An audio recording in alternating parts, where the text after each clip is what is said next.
Ya, kita mulai dari pasal 12 sampai pasal yang ke-50. Dan di pasal 12 sampai 50 kita akan diskusikan tema panggilan dan perjanjian atau call and covenant. Nah, Abraham menerima dua janji, yaitu tanah dan keturunan. Tanah dan keturunan. Setelah dia kembali ke Negev juga, dia belum menerima ini, kedua janji ini, ya, karena dijanjikan bahwa aku akan memberikan tanah dan juga keturunanmu itu akan banyak, ya, seperti bintang di langit dan pasir di laut. Tetapi belum juga terjadi, sehingga dengan tanda petik nada protes, dia bilang sama Tuhan, nah itu apa nanti hamba saya itu, ya, yang akan mewarisi ini semua. Nah itu kan ada protesnya begitu, kan.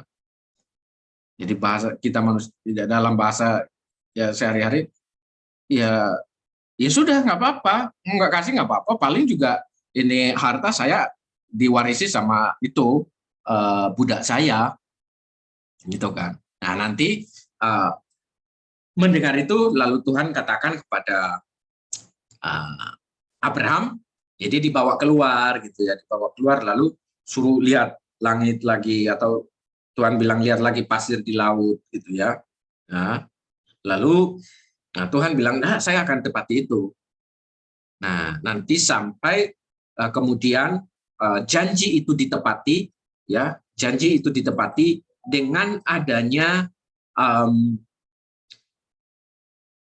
Ishak, ya, dengan adanya Ishak. Oke. Nah, ini adalah peta, ya. Kita bisa lihat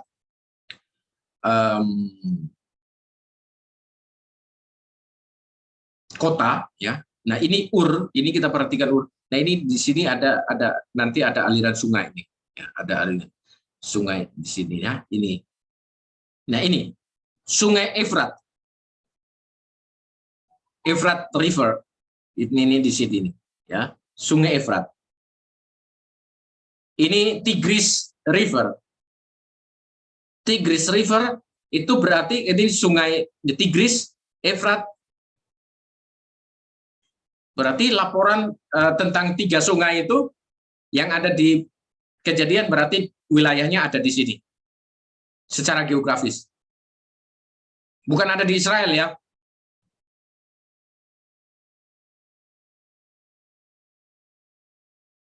Gitu. Berarti Abraham dari sini. Dari Babilonia. Ini masih wilayah Mesopotamia. Media Persia ini dulu mereka yang kuasai, ya. Nanti baca di Daniel dan sebagainya akan menemukan istilah ini. Ya. Ya. Nah, Ur to Haran, ya. Atau dari Ur ke Haran. Di sini.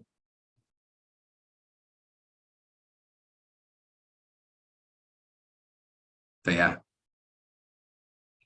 Dan nanti dari Haran dia ke Negev. Negev di mana? Negev di sini. Oke, ya. Negev. Oke. Yang ini kalau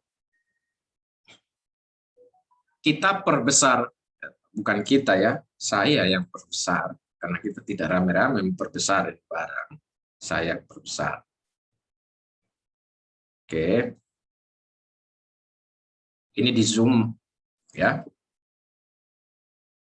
Nah, ini bisa terlihat, ya, atau dapat terlihat di sini.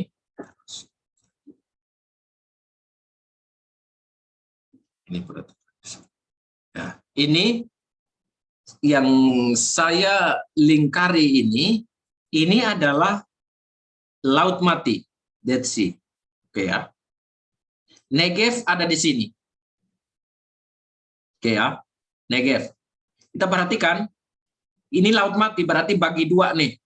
Laut Mati bagi 2, tengah nih. Yang ini sekarang ini Sungai Yordan. Jordan River. Nah, di sini wilayah Yordania sekarang.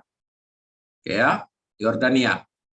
Ini bagi dua, berarti sebelah sini masuk Yordan, sebelah sini masuk Israel yang sekarang modern.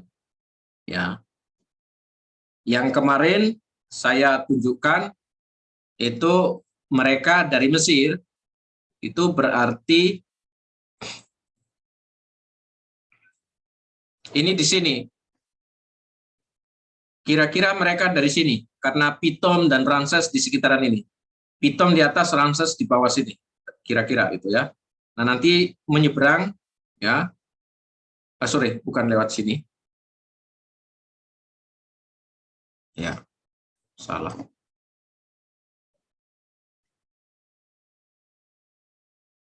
Ya, ini lewat dari sini, turun, ini lewat atas sini. Nah, di sini kan pinggiran Laut Merah ini. Nah, berarti mereka nyebrang dari sini, potong masuk sini, ini Gunung Sinai di sini. Nah, setelah itu mereka dari sini baru naik nanti bilang dari atas, bukan dari bawah, tapi naik dari kepalanya Laut Mati, baru turun. Nah, oke, itu mengingat kemarin itu. Nah, dia dari Ur lalu pergi ke Haran di atas sini. Berarti dia masih di dataran sini, masih di dataran Mesopotamia. Ya. Oke ya. Nah, di sini catatannya adalah ya, Abram, they went out together from Ur of the Chaldeans to go into the land of Canaan. Ya. Tapi belum disebut sebagai Kanaan ya. But when they came to Haran, they settled there. Dan mereka tinggal di sini. Ini berarti bacanya di Kejadian 11 ya. Ayat 31 di sini. Ya. Nah, setelah itu di stage 2, tahap kedua ini mereka di Haran ya, mereka di Haran ya. Dan sekarang Yahweh berkata kepada mereka, perhatikan, bukan Elohim ya. Yahweh berkata kepada mereka. Now Yahweh said to Abram, go from the land of your birth and your kind and your father's house to the land and that I will show you, ya, yang aku tunjukkan kepadamu. Ya, ini nanti di Kejadian 12 ayat 1 ya. Nah, nanti dari sini dia berarti ke daerah sini, ke Negev. Ya, dia baru ke Negev di sini. Nah, nanti dia di sini, dia di Negev ya. Setelah dia di Negev baru dia pergi ke Mesir.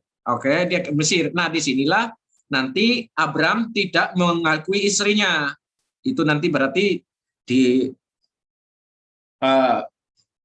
kejadian itu berarti selingan. Setelah itu dia kembali lagi ke Negev.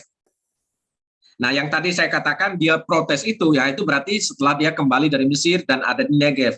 Itu berarti sudah sekitar di pasal 13, saya tidak salah. Ya, pasal 13. Ya. Di stage 4 ini berarti ya. So Abram went up from Egypt, he and his wife with Lot and all that he had ya, dan segala yang dia miliki, into the Negev, dia kembali ke sini ya, sama ponakannya ya, si Lot kembali ke sini. Nah, nanti disinilah dia lalu protes gitu ya, protes, lalu Tuhan yakinkan dia bahwa betul kamu akan menerima atau saya akan berikan seorang anak padamu. Nah, nanti di situ Tuhan yakinkan dia sehingga nanti Ishak lalu lahir ya, Ishak muncul ya. Nah, Ishak muncul dan nanti kemudian tahap berikutnya adalah nanti kelahiran Ishak, prosesnya nanti mulai dari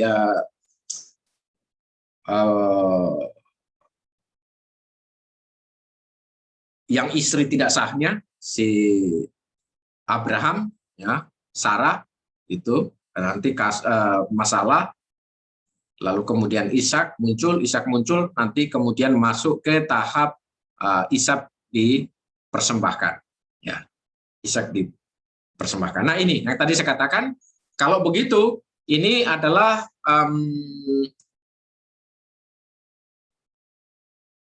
ini to and from Kanaan ya, menuju dan dari Kanaan. Ya.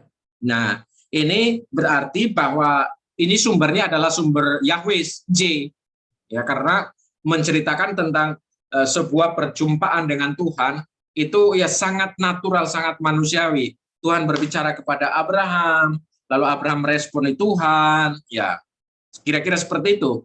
Dan ketika kita membaca kalau dalam bahasa Indonesia, maka di situ bilang Allah berkata kepada Abraham. Tetapi kalau kita perhatikan dalam versinya yang bahasa asli, maka itu menggunakan Yahweh. Now Yahweh say to Abraham, go from the land of your birth and your kin and your father's house, ya, to the land that I will show you, ya. Nah, pergilah dari sanak saudaramu dan sebagainya, dari rumah ayahmu, dan aku akan membuat engkau menjadi bangsa yang besar, ya. And I will make you into a great nation, and I will bless you and make your name great, yeah, so that you will be a blessing.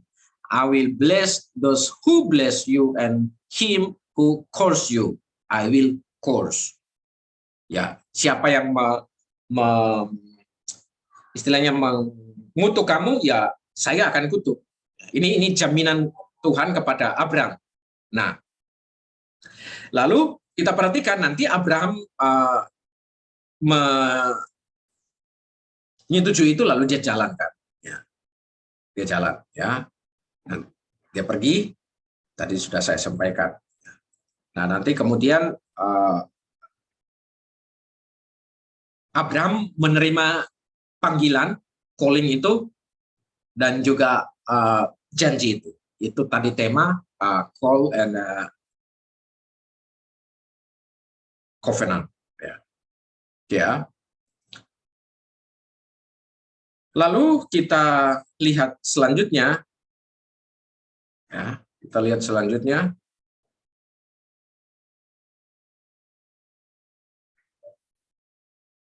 Kita lihat yang Ishak.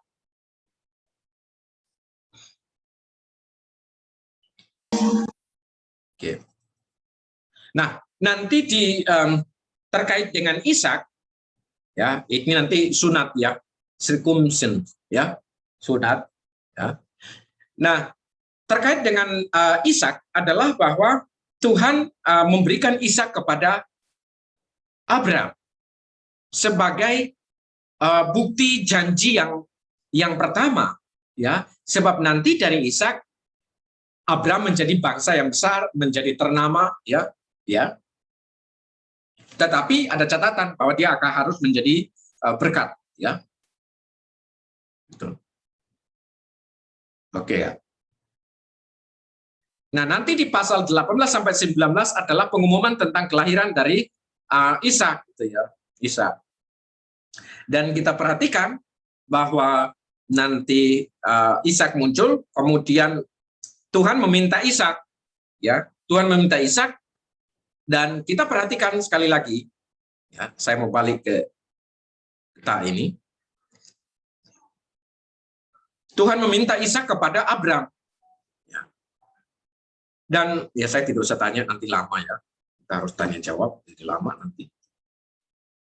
Kita perhatikan bahwa Tuhan meminta Ishak kepada Abraham, dan Abraham terlihat seperti tidak ada catatan bahwa dia ragu di situ, ya, untuk menyerahkan. Bapak Ibu, teman-teman semua, ya, keyakinan Abraham untuk memberikan Ishak kepada Tuhan karena pertama dia meyakini bahwa Tuhan yang memanggil dia ke Haran, dari Haran ke Mesir, dari Haran ke Negev, Negev ke Mesir, Mesir ke Negev.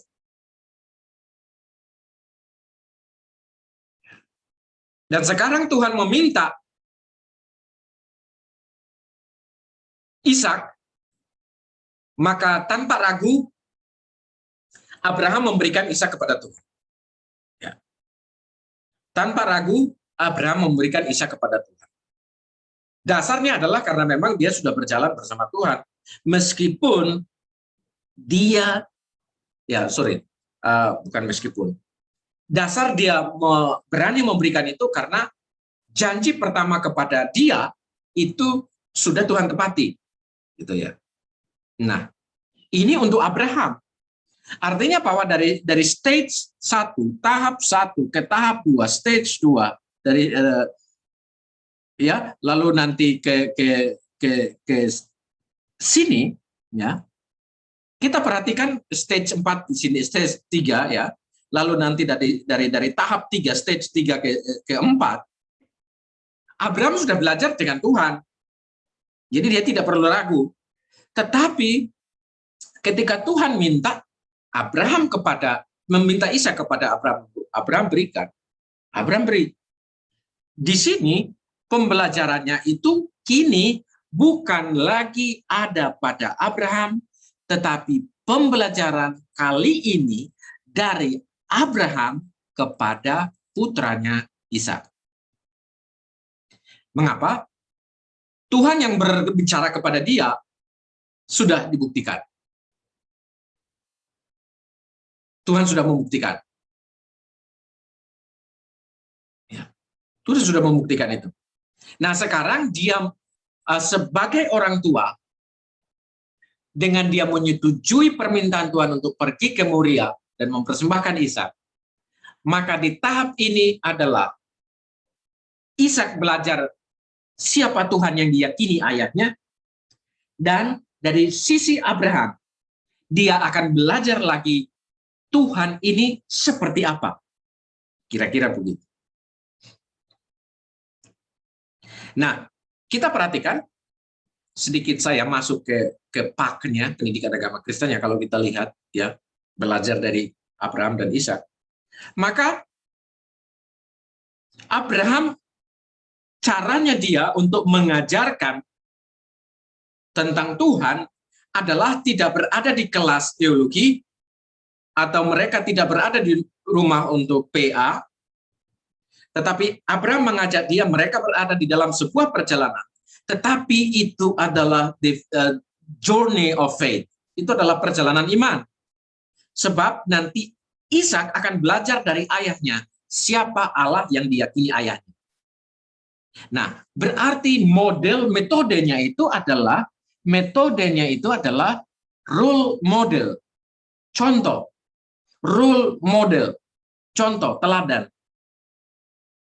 Nah, kita perhatikan. Nanti Bapak Ibu baca ya, nanti buka Kejadian, itu ya di pasal 13, selanjutnya nanti lihat. Ketika Ishak bertanya kepada ayahnya, ya, jadi semua yang dibutuhkan untuk korban sudah siap nih, sudah ada tapi binatang korban mana? Ya toh. Abraham jawab apa? Allah yang menyediakan, El Shaddai. Nah, sekarang siapa yang harus membuktikan ini? Bukan Abraham yang membuktikan kepada Ishak El Shaddai, Allah membuktikan kepada Ishak dan Abraham, dia adalah El Shaddai. Ya. Berarti sekarang move forward to the Moriah Mountain. Sekarang bergerak maju ke Gunung Moriah. Terus jalan. Berarti jawaban Abraham itu, ya ini kalau berarti di PB itu ada Maria, berarti ini dia simpan baik-baik ini. Kapan ini El Shaddai ini bisa terbukti bahwa dia El Shaddai? Dia juga tidak membayangkan bahwa akan begitu. Abraham juga tidak membayangkan bahwa akan ada pengganti. Yang jelas adalah bahwa Ishak kau korbannya, tapi tidak diberitahu kepada anaknya kan? Tidak diberitahukan kepada anaknya. Tetapi Abraham, ini yang dia terima literal. Betul, Ishak dikorbankan. Jawaban ini penuh makna. Sebetulnya juga Abraham mau bilang kepada Ishak, saya juga tidak tahu. Entah kamu, entah bukan, yang jelas Allah menyediakan.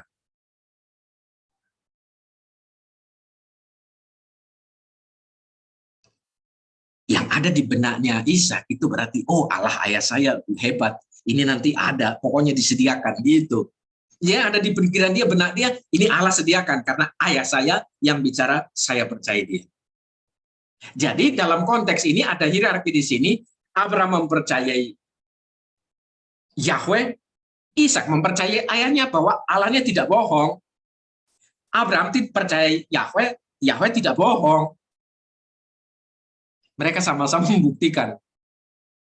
Tapi Abraham tanpa beban. Karena apa? Ya toh tidak ada binatang pengganti, ya kamu saya korbankan. Kelar. Nah, jalan. Begitu di sana, Ishak dipersiapkan, berarti seperti itu. Ada pilihan. Ishak dipersiapkan untuk dikorbankan. Ketika mau dikorbankan itulah maka pengganti. Ini yang tadi saya bilang, J dan E berkelindan di sini. Sumber J dan E. Begitu mau dikorbankan, disembelih, itu ini supranaturalnya muncul. Oh, coba tengok di belakang. Ada. Wow, ini seperti simsalabim, kun fayakun. Oh, ternyata ada di belakang penggantinya. Nah, ini yang supranatural di situ kan. Ini berarti dari E-nya muncul. J-nya tadi yang harus dikorbankan Ishak. Ini J, manusiawi. Tapi begitu mau dikorbankan, E-nya muncul. Supranatural. Wah, lalu ada pengganti. Seketika itu, Abraham pasti dia juga kaget. Betul, berarti Yahweh terbukti. Dari sisi Ishak, ya, Allah yang diyakini oleh ayahku, betul. Berarti apapun yang dikatakan ayahku, aku percaya dia, karena dia tidak bohong. Nah, kita perhatikan, cara Abraham mengajari Ishak tentang iman adalah bukan melalui kelas formal, tetapi melalui pengalaman hidup. Berarti Abraham tidak hanya meregenerasi secara biologis keturunan itu, ya, yaitu Ishak, tetapi Abraham sekaligus meregenerasi iman. Pendekatannya adalah role model. Ini kalau dalam PAK, ini berarti metode pendekatan pembelajaran role model itu penting.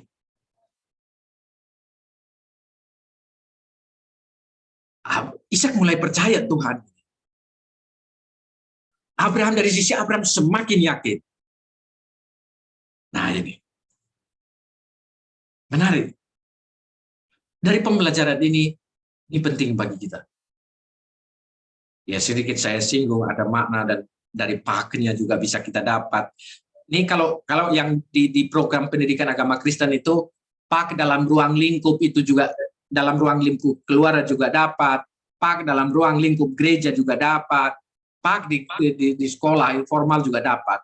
Pembelajaran guru pak menjadi role model, gembala menjadi role model, guru sekolah minggu menjadi role model, orang tua menjadi role model dalam pembelajaran agama.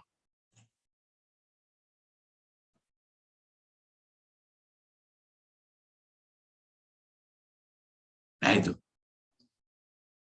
sudah 21. Pukul 21. Tapi ada yang mau tanya, silakan, saya beri kesempatan. Ini jadi ini baru ya kita cerita lalu bisa melihat itu. Yang teman-teman Pak itu juga. Usia PAUD ini juga, ini kan usia mereka meniru. Karena 0 sampai 6 adalah golden age dari segi psikologi perkembangannya. Berarti mereka peniru yang baik. Itu. Nanti baru dari 6 ke 12. Itu stage berikutnya. Stage pertama ini sangat penting. Karena begitu telat, lewat semua. Ya.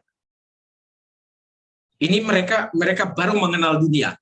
Dan apa yang mereka terima itu benar, sejak 0 sampai 6, itu mereka anggap itu yang paling benar. Selepas dari itu mereka sudah terbentuk. Nah, berarti pembentukan dari segi imannya itu juga penting di situ. Oke, itu saya pikir saya menyinggung saya sudah sok jadi dosen Pak, nah, tak apalah, ya. Nah, itu. Ya, saya pikir begitu, tapi saya membuat itu supaya yang teman-teman dari PAK juga bisa menyadari, oh ya, kalau begitu, itulah pernyataan dari Gengel dan Warren Benson, bahwa di dalam Alkitab itu ada banyak bahan tentang pendidikan. Nah, ini salah satu. Bagus ya. Ya, ini biasanya teologi PAK gitu ya. Ya. Kurikulum juga bisa kita uraikan. Cukuplah. Sekarang Bapak Ibu yang bersuara. Saya sudah dari tadi bersuara. Apakah ada pertanyaan? Besok kita ke Keluaran. Semoga selesai. Ya. Oke, ada pertanyaan? Baik, shalom Pak. Ya. Ya, mungkin pertanyaan saya ini sudah terlambat mungkin Pak ya. Tadi maunya di awal. Ini kembali kepada Kitab Kejadian pasal pertama tadi Pak, mengenai penciptaan Pak.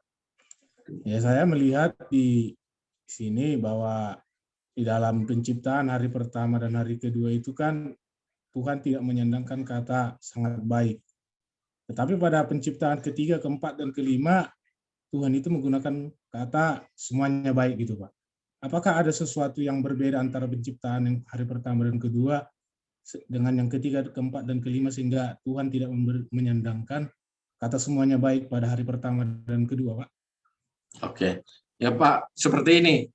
1, 2, 3, 4, 5. Lalu kalau yang ke-6 berarti dari 1 sampai 5 baik, itu cara membahasakan berarti semuanya baik.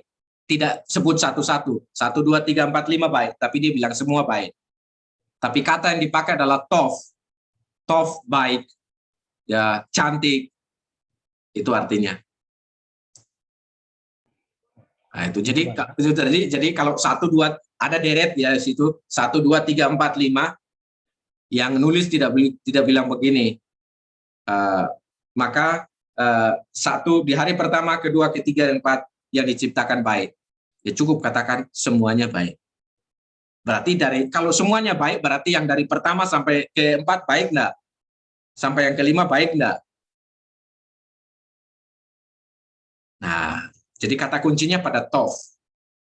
Baik, indah, cantik. Nah, itu. Seperti Lailah Hatov atau malam yang indah, malam yang cantik, malam yang baik. Nah, kira-kira begitu Pak Sinaga. Oh, jadi artinya kata semuanya baik itu di general Pak ya? Ya, jadi tidak bahwa semuanya itu oke, ya. Istilahnya gini, finishing well lah.